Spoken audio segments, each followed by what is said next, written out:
and welcome back to the Anime Den, and this time around we're taking a journey back to the early 90s, in fact 1994.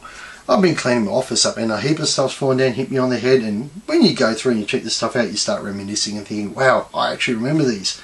So what we have here today is, of course, an interesting piece of probably self-promotion, if that's the correct terminology for it.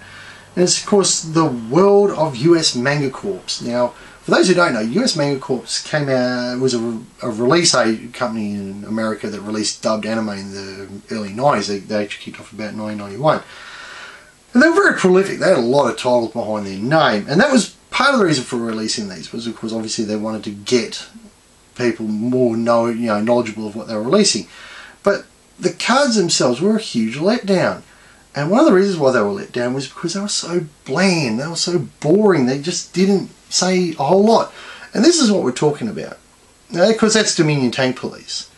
But it doesn't say anything on the front of the card. There's no border. I mean, yes, it's a rectangular card, but there's no bordering of the image itself. There's no little sort of imprint somewhere to say, Dominion Tank Police and U.S Manga Corps down the bottom.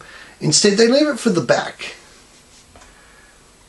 And of course the back is just merely a puff piece for the episode for which the card is representing. So of course this one, it's of course Dominion Tank Police, and it's just about, the ruthless Byaku gang is at it again. This time they're after an 80-year-old nude painting of Byaku himself, last known artwork created while the earth was still environmentally safe, blah blah blah.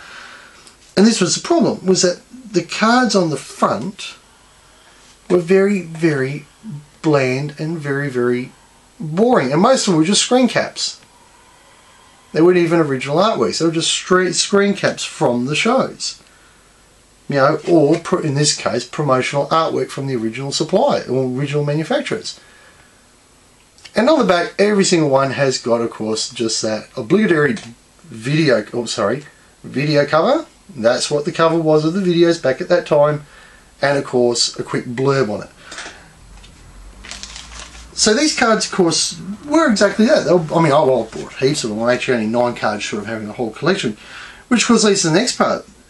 Because they were so bland, they're so cheap to buy online nowadays. They have no intrinsic value whatsoever. They are probably the least collectible cards in the world. In fact, you could buy 3 packs, and I think there was about 5 cards per pack. 3 packs for like $3, so it's like $1 a pack. And that's swap meet prices, and that's going on eBay.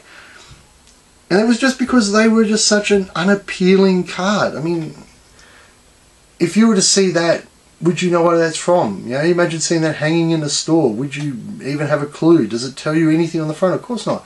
And it was a bit of a shame, but that was US Manga Corps. I mean, they got very greedy, very over merchandising, to the point where they even made comic books that were American comic books based on their anime that they were of course buying the rights for to re-release in America, and even they were cardboard and fairly horrid. So thank you very much for watching, and please remember to rate, subscribe, and we'll see you next time.